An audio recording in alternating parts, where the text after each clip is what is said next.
Ah, there you are. Well done. I see you've got your biscuit.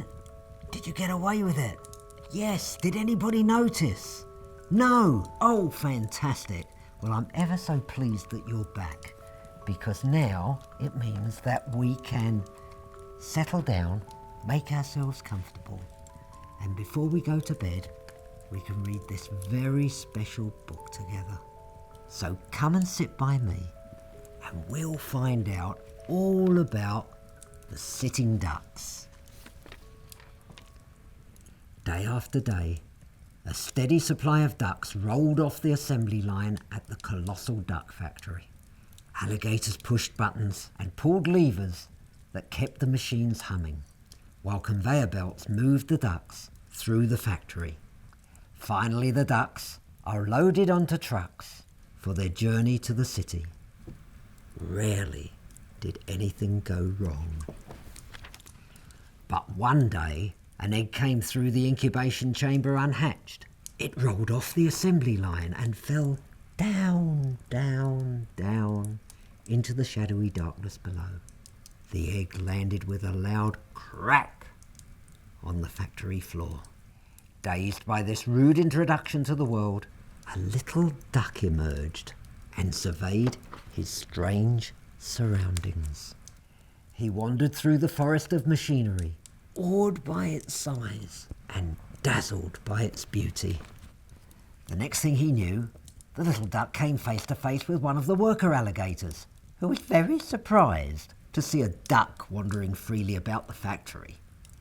Instead of returning the little duck to the assembly line, the alligator stuffed him into his lunchbox and left the factory. When the little duck emerged from the lunchbox, he found himself in a nicely decorated flat. The alligator acted friendly, but all the while he was thinking what a delicious meal the duck would make when he was properly fattened up. Each day, when the alligator went off to work, the little duck was left by himself with a large supply of tasty snacks. The days were long and lonely. At night, the little duck was so delighted to see his big friend that he danced madly about the flat. At first, the alligator was bewildered by this weird welcome, but soon he joined in the crazy dance. As their friendship grew and grew, the alligator thought less and less about eating the little duck. They even tried going out together, but it proved very awkward. One night, while the alligator worked late at the factory, the little duck contemplated the world outside his window. The alligator had warned him never to venture out alone, but the duck's curiosity got the better of him.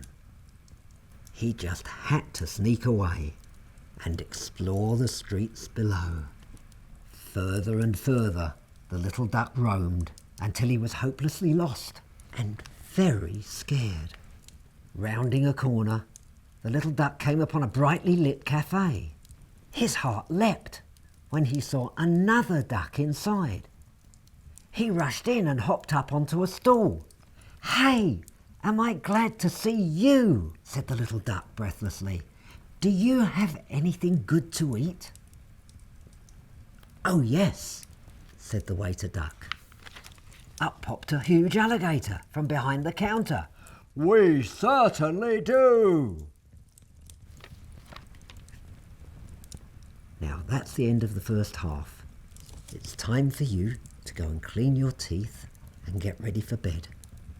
When you've done that, come back and I'll still be here and we'll finish the second half. Good. Now you've done that, come and sit down, make yourself comfortable, and we'll find out what happens in the second half. The little duck would have ended up dish of the day if his alligator friend had not arrived just in time to rescue him. Shaken and sleepless, after their frightening experience, the duck and the alligator lay awake talking. "I think I owe you an explanation," said the alligator. And he went on to tell the terrible truth. After the ducks are hatched at the factory, They're shipped to a part of the city called Ducktown. There they eat and eat until they grow so fat they can't fly away.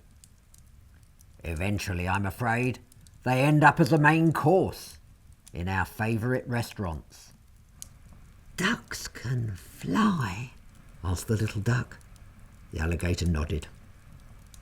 The duck was quiet for a while. Then he asked, "Will you take me to Ducktown? I've got a plan." The next day, the alligator took the little duck to the edge of Ducktown. It was very difficult for them to say goodbye. "Don't worry," said the duck. "It's better this way. Trust me." The little duck wasted no time spreading the news. At first, nobody would believe his story about the alligators. They thought he was just a troublemaker. But when the little duck showed them the menu from the Decoy Cafe, the ducks were stunned. "Listen," the little duck said. "This is what we have to do." He told the ducks that if they exercised vigorously, they would lose weight and become strong. Then they would be able to fly south, where they would be free and safe from the alligators.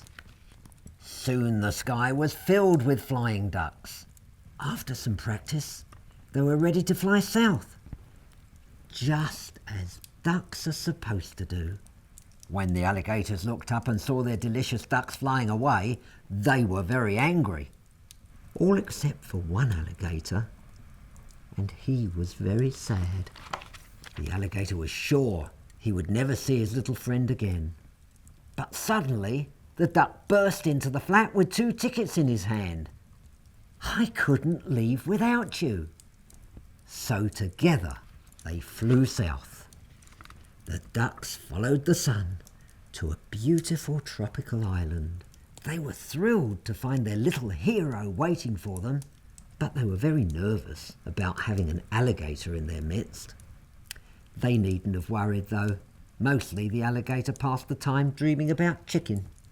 Life was good at the Flapping Arms Seaside Resort.